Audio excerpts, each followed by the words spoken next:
Assalamualaikum warahmatullahi wabarakatuh. Selamat jumpa kembali dengan saya Nina Rusiana. Pada kesempatan kita kali ini yaitu adalah video lanjutan dari yang kemarin, di mana kita sudah membahas terkait K3, yaitu komponen K3, khususnya terkait penyakit akibat kerja atau orang lebih menyebutnya adalah PAK. Nah, tetapi sebelum itu jangan lupa dukungan, like, komen, share, dan subscribe-nya agar channel kita semakin maju dan bermanfaat bagi semuanya, khususnya bagi para pekerja terkait penyakit akibat kerja dan penyakit akibat hubungan kerja. Semoga teman-teman sekalian, khususnya pekerja di Kabupaten Pasuruan, senantiasa selalu sehat sehingga tetap bisa beraktivitas untuk bekerja seperti sedia kala. Oke teman-teman, kita langsung saja akan membahas terkait komponen K3. Kalau di video sebelumnya adalah kita membahas PAK, yaitu penyakit akibat kerja. Di sini kita akan membahas lanjutannya, yaitu penyakit akibat hubungan kerja. Di mana di antara penyakit akibat kerja dan penyakit akibat hubungan kerja sebenarnya semuanya saling berkesinambungan, saling berkaitan erat, menjadikan satu komponen yang ada di dalam K3. Apa sih K3 itu? Seperti itu. Kita akan bahas satu persatu teman-teman. Sebelum ke penyakit akibat hubungan kerja, kita harus tahu dulu sebenarnya apa sih K3 itu. Di sini saya coba mengambil materi yang sudah kita dapatkan bersama kemarin, yaitu pada saat pelatihan gender training yang membahas terkait K3. K3 adalah kesehatan keselamatan kerja. Di situ kita akan mengetahui pengertian lebih spesifiknya terkait K3. Nah, K3 secara pengertian normatifnya adalah keselamatan kesehatan kerja yang disingkat K3, di mana segala kegiatan untuk menjamin dan melindungi keselamatan dan kesehatan kerja itu bisa dilakukan melalui upaya pencegahan kecelakaan keselamatan kerja, khususnya yang ada di perusahaan masing-masing. Terkait K3, perlindungannya kita bisa mempelajari yaitu di pasal 86 Undang-Undang Ketenagakerjaan, yaitu Undang-Undang Nomor 13 Tahun 2003. Di dalam pasal 86 ayat 1 disebutkan bahwasanya setiap pekerja atau buruh mempunyai hak untuk memperoleh perlindungan atas keselamatan dan kesehatan kerja, yaitu K3. Kemudian moral dan kesusilaan. Setelah itu adalah perlakuan yang sama antara harkat dan martabat manusia serta nilai-nilai yang harus dijunjung, yaitu nilai-nilai moral dan agama. Nah, teman-teman, setelah kita mengetahui terkait pengertian K3, kita sebagai serikat pekerja khususnya, yang dimana sebagai wadah yang dibentuk untuk melindungi hak-hak pekerjanya di dalam memberikan advokasi khususnya di bidang K3, yaitu keselamatan kesehatan kerja. Upaya apa saja yang harus dilakukan oleh serikat pekerja itu? Salah satunya harus menerapkan pasal yang tadi kita bahas, yaitu di pasal 86 ayat 1 terkait K3, di mana di dalam melindungi keselamatan dan kesehatan kerja khususnya pekerja, kita bisa mewujudkan produktivitas kerja yang sehat yang diselenggarakan melalui upaya keselamatan dan kesehatan kerja. Di dalam upaya keselamatan dan kesehatan kerja, Di situ dimaksimalkan adanya peningkatan derajat kesehatan para pekerja maupun buruh khususnya dengan cara pencegahan melalui kecelakaan dan penyakit akibat kerja, yaitu PAK. Kemudian pengendalian bahaya yang ada di tempat kerja, promosi kesehatan misalkan, bagaimana cara pengobatan dan bagaimana cara pemulihan jika terjadi adanya penyakit akibat kerja.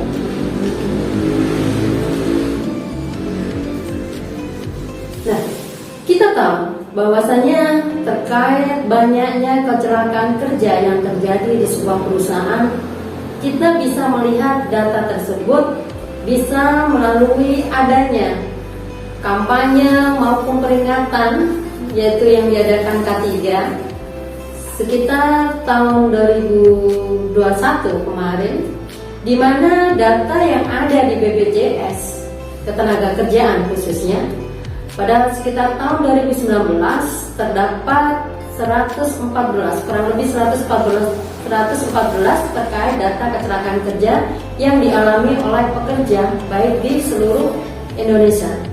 Kemudian kita juga bisa melihat, membaca terkait data yang ada di ILO terkait kecelakaan kerja, di mana penyakit akibat kerja setiap tahunnya bisa mencapai antara 2,78% dari data pekerja yang ada.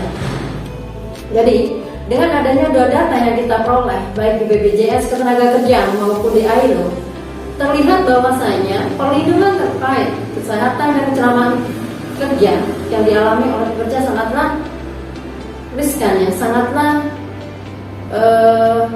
banyak. Entah itu karena kurangnya perlindungan atau safety yang ada di perusahaan tersebut, ataukah memang semuanya terjadi akibat kecerobohan yang dilakukan oleh pekerja itu sendiri.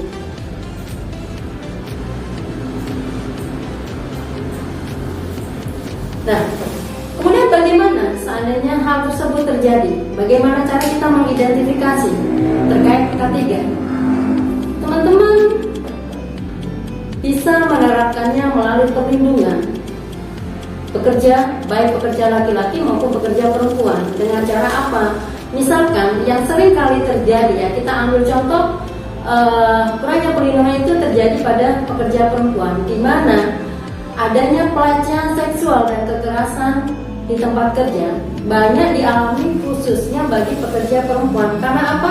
Kita tahu sendiri. Satu contoh misalkan di tempat yang biasa untuk ceklok atau daftar hadir pekerja, apabila perusahaan tidak menyediakan tempat khusus yang memisahkan antara pekerja perempuan maupun pekerja laki-laki, maka sangat mungkin terjadinya pelecehan ataupun pelanggaran yang dilakukan oleh pekerja laki-laki maupun pekerja perempuan misalnya. Karena pelecehan seksual atau kekerasan yang terjadi di tempat kerja tidak hanya dilakukan oleh oknum yang namanya pekerja laki-laki. Pekerja perempuan bisa melakukan hal yang serupa yang dilakukan oleh pekerja laki-laki.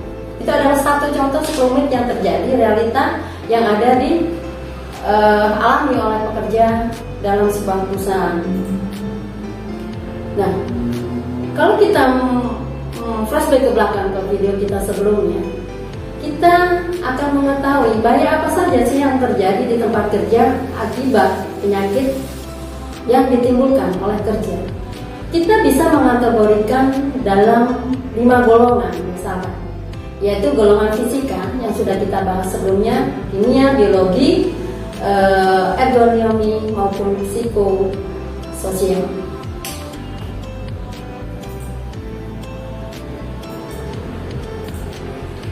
Nah, setelah kita mengetahui penggolongan tersebut, kita juga harus bisa bagaimana cara mengendalikan bahaya yang terjadi di tempat kerja tersebut. Dengan cara apa? Yaitu salah satunya dengan cara eliminasi. Maksudnya apa? Eliminasi di sini dimaksudkan adalah bagaimana cara kita menanggulangi atau upaya apa yang harus kita lakukan dalam menghilangkan sumber potensi bahaya yang ditimbulkan di tempat kerja misalkan yang berasal dari bahan atau maupun dari alat proses produksi ataupun peralatan yang bisa memicu adanya atau terjadinya kecelakaan kerja.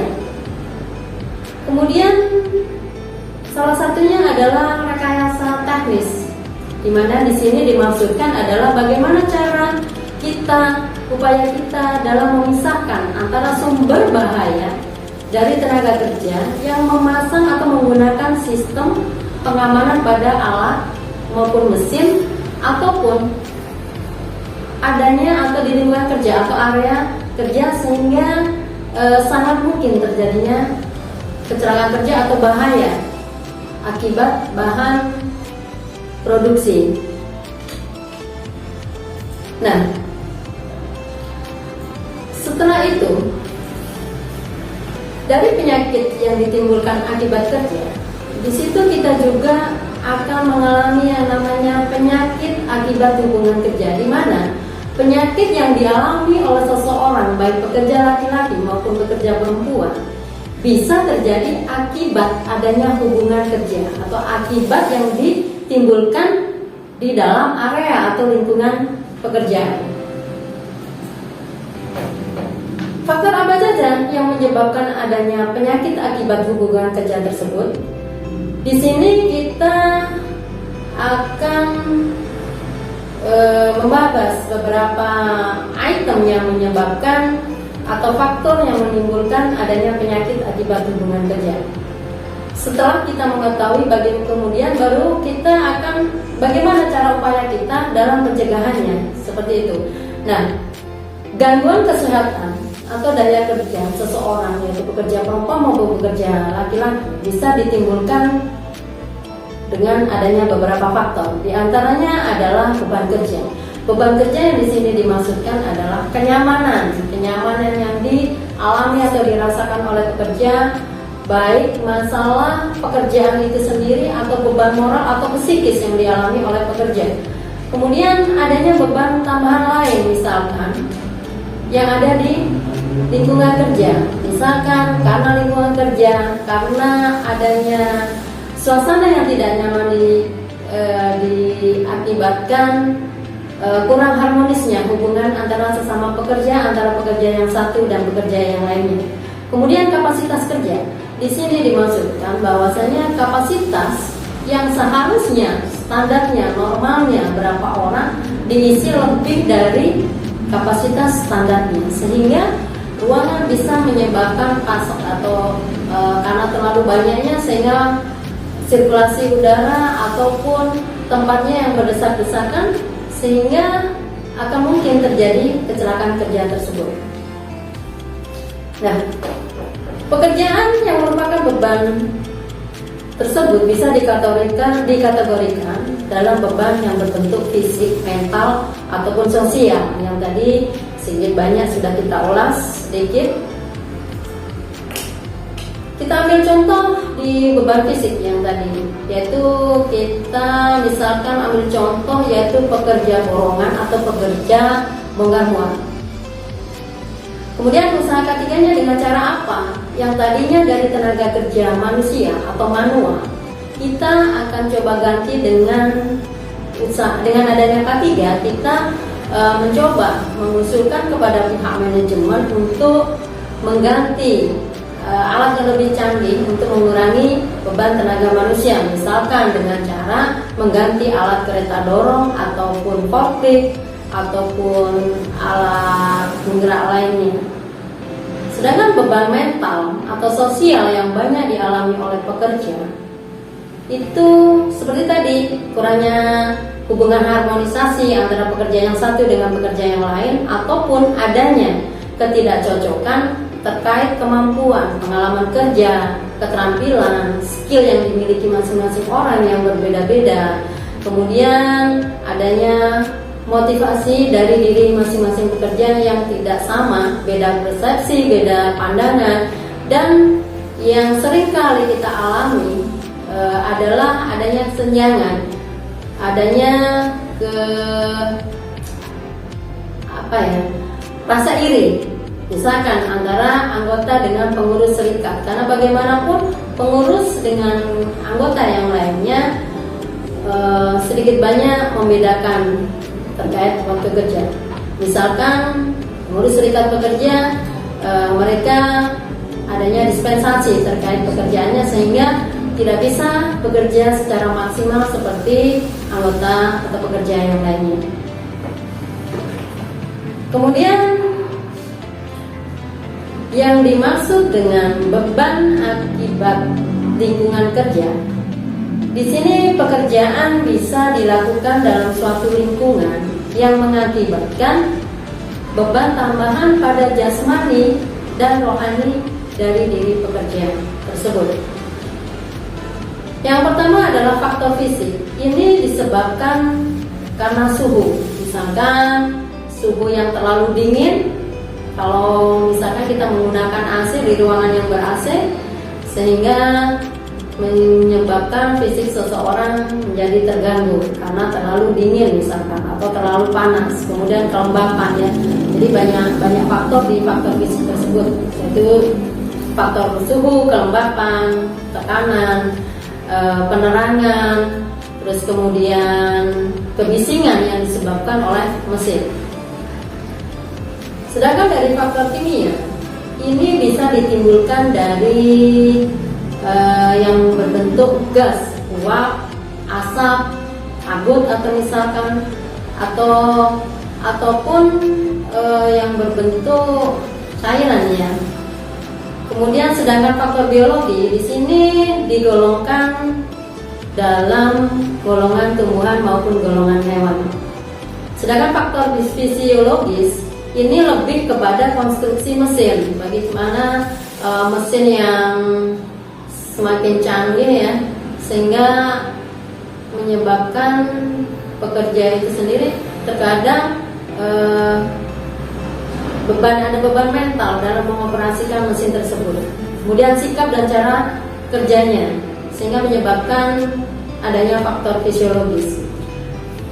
Kemudian selanjutnya adalah terkait faktor mental atau psikologis yang dialami oleh pekerja itu sendiri. Misalkan suasana kerja tadi yang kurang harmonis, ketidakcocokan, kemudian rasa iri, rasa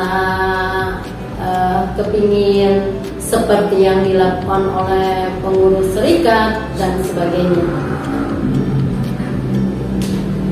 Nah, adanya kecocokan yang menyebabkan adanya faktor mental psikologis ini bisa terjadi karena adanya suasana kerja yang tidak serasi. Tapi kalau kita menginginkan adanya keserasian antara pekerja yang satu dengan pekerja yang lainnya, maka harus bisa diciptakan adanya suasana kerja yang kondusif, yang harmonis, sehingga pekerja bisa bekerja dengan nyaman. Kemudian bagaimana cara penggunaan mesin di tempat kerja itu secara baik dan benar sesuai dengan metode atau cara pengoperasian mesin kerja tersebut. Kemudian penerangan yang memang harus benar-benar bisa menerangi seluruh ruangan kerja sehingga pekerja bisa bekerja dengan baik, tidak sampai mengganggu penglihatan atau yang menyebabkan adanya gangguan pada mata, misalkan rabun, sehingga misalnya kita ambil contoh di sebuah perusahaan konveksi mesin jahit. Kalau kita kurang dalam penerangan, bisa saja kecelakaan itu terjadi, misalkan tangan ataupun bahan yang dijahit, misalkan kita ambil pakaiannya, bisa saja rusak ataupun salah dalam menjahitnya. Kemudian dekorasi warna juga bisa menyebabkan, karena banyaknya kombinasi warna sehingga mengganggu penglihatan seperti itu misalkan. Atau bahan-bahan racun yang ada atau bisa dihasilkan di produksi tersebut. Kemudian suhu yang tidak nyaman, dan adanya keserasian antara manusia dengan mesin. Jadi manusia harus bisa menyatu, harus bisa mengenal mesin tersebut sehingga untuk meminimalisir adanya kecelakaan kerja. Nah, selanjutnya adalah kapasitas kerja atau kemampuan pekerja dalam mengerjakan sesuatu atau kemampuan terkait seseorang dalam beraktivitas. Di sini harus ada yang namanya keterampilan yang dimiliki oleh pekerja, skill yang dimiliki, misalkan dia seorang teknisi, kemudian dia seorang desain ya, misalkan seperti kalau misalkan di sebuah perusahaan sablon ya, kita ambil contoh seperti itu. Kemudian harus adanya gizi yang seimbang sehingga pekerja diharapkan sehat, mengurangi banyaknya sakit yang dialami oleh pekerja. Kemudian jenis kelamin di sini harus benar-benar bisa dibedakan antara memang pekerjaan yang benar-benar mampu untuk dilakukan seorang pekerja perempuan maupun pekerja laki-laki. Walaupun kita sendiri tidak menginginkan adanya kesetaraan atau tidak adanya persamaan hak. Yang dimaksud di sini adalah terkait pekerjaan ya. Kemudian usia juga bisa menyebabkan seseorang pekerja terkait peningkatan produktivitas. Dengan usia yang mereka lanjut, maka sedikit banyak akan mengurangi terkait tenaga yang mereka hasilkan sehingga mengurangi hasil produktivitas. Kemudian ukuran tubuh tidaklah mungkin kita akan mempekerjakan seorang pekerja yang dengan ukuran tubuh yang kecil untuk dikerjakan mengoperasikan sebuah mesin yang dalam kategori mesinnya tinggi. Jadi memang harus disamakan atau diserasikan dengan keterampilan atau postur tubuh yang dimiliki oleh pekerja. Itu adalah benar-benar PR yang memang harus dilakukan oleh seorang pengusaha atau manajemen di dalam mempekerjakan pekerjaannya. Jadi kita tidak bisa asal serampangan aja, sehingga apa yang diharapkan antara pekerja dan pihak manajemen akan terwujud dengan baik kalau memang keduanya sama-sama bisa memposisikan dirinya sesuai dengan yang dibutuhkan. Kemudian faktor-faktor yang mempengaruhi penyakit akibat hubungan kerja itu sendiri. Ada beberapa faktor, yaitu golongan fisik, golongan kimia, di mana di sini adalah terkait debu. Misalkan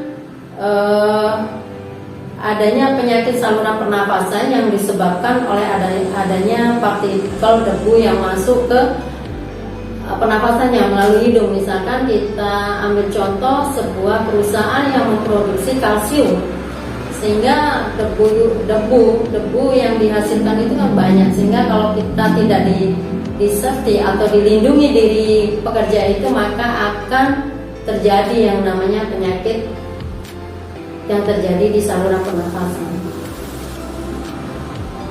Setelah itu adanya golongan infeksi. Di sini adalah misalkan kita ambil contoh penyakit antraks atau Brucella ya, di mana antraks ini adalah penyakit infeksi yang menular atau ditularkan dari hewan atau ternak. Bisa saja seseorang terkena penyakit tersebut apabila menyentuh secara langsung hewan tersebut, ataupun memang penyakit yang serius atau jarang terjadi, tidak ditularkan di dalam sebuah perusahaan, tetapi seorang pekerja sebelum bekerja, mereka misalkan kalau memang dia peternak ya, biasanya itu akan terjadi lah antara hubungan pekerja yang di rumah kemudian dia bekerja. Maka sejalan dengan itu kita akan mengalami yang namanya penyakit antraks seperti itu. Kemudian di dalam faktor, yaitu khususnya golongan biologis, ini bisa terjadi karena sikap badan yang kurang lurus, misalkan duduk yang asal-asalan, sehingga bisa saja punggung menjadi bengkok, ataupun adanya kesalahan urat atau kesleo dan sebagainya.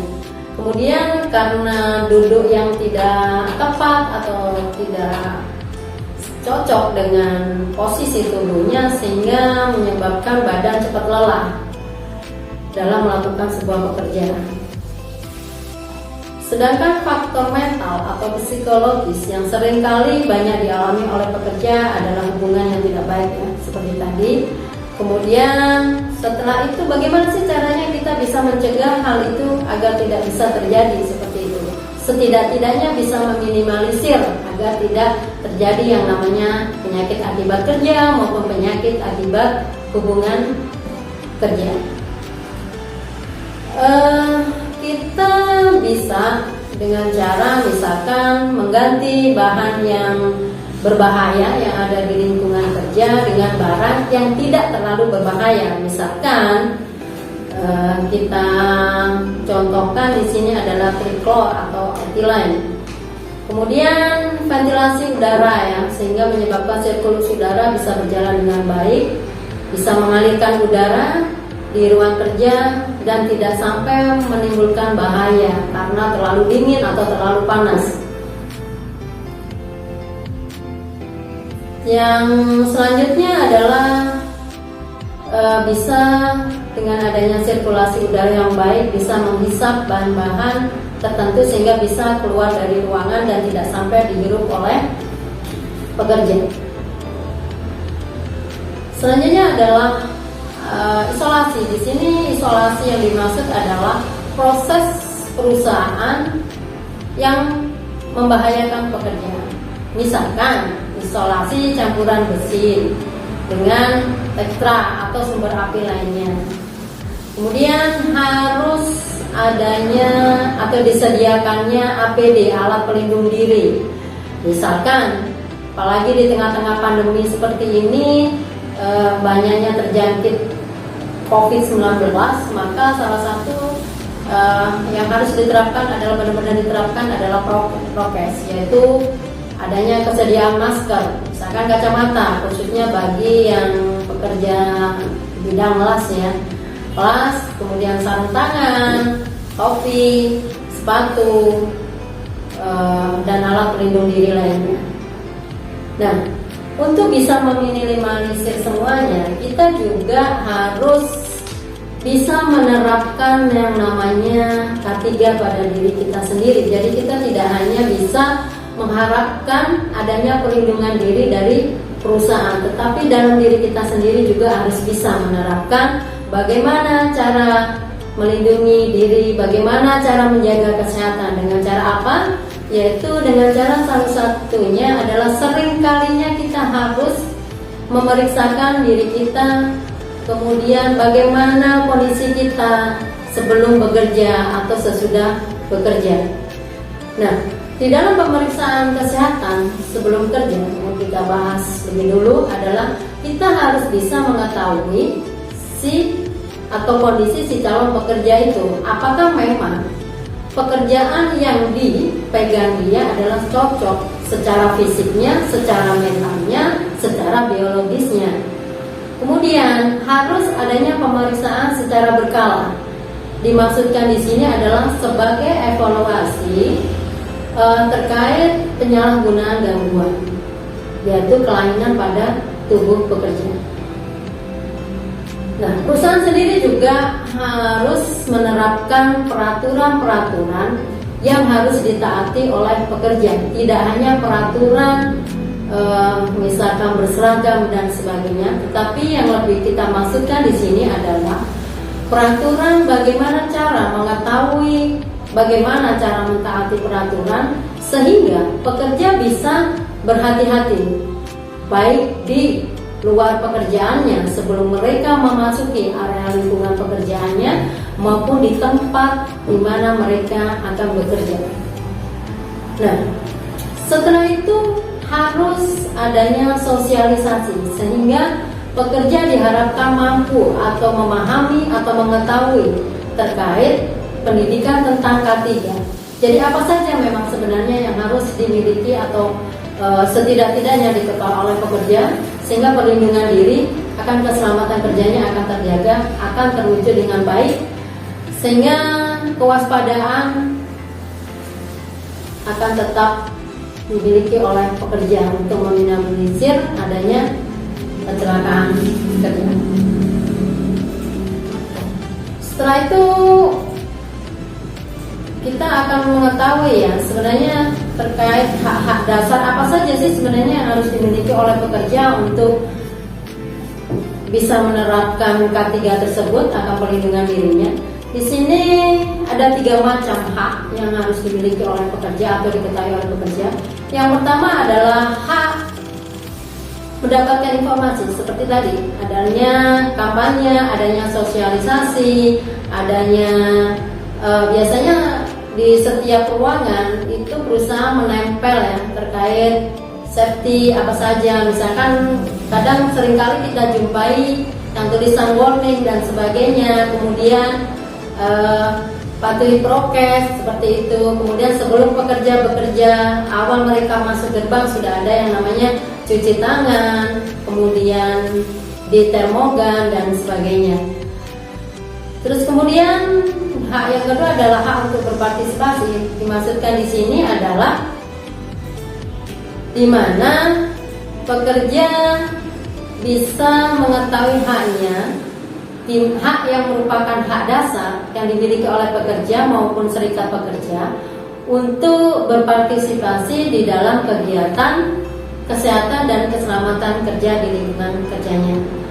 Setelah itu pekerja juga mengetahui haknya untuk bisa menjadi yang namanya P2K3, yaitu panitia pelaksana keselamatan kecelakaan kerja atau panitia penyelenggara ya, yang dibentuk antara serikat pekerja maupun pihak pengusaha. Dan pekerja itu juga mempunyai hak untuk berpartisipasi di dalam pengawasan terkait penerapan K3, di mana pekerja juga bisa berpartisipasi dalam penyelidikan terhadap terjadinya peristiwa kecelakaan kerja. Misalkan bisa memberikan keterangan dan sebagainya. Di sini pengurus serikat kerja khususnya diharapkan bisa menjadi wakil dari anggotanya dan berhak juga mendapatkan adanya pemberitahuan oleh pengusaha terkait pelaksanaan K3 yang ada di perusahaannya.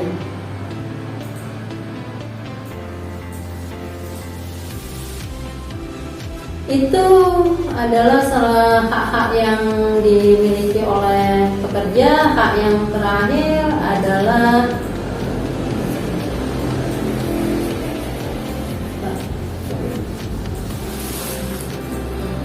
hak untuk pendapat pekerjaan yang layak.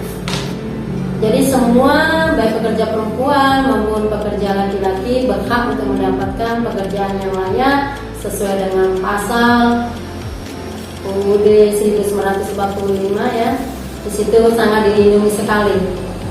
Tidak ada yang namanya perbedaan, tidak ada yang namanya kesetaraan, tidak ada yang namanya diskriminasi.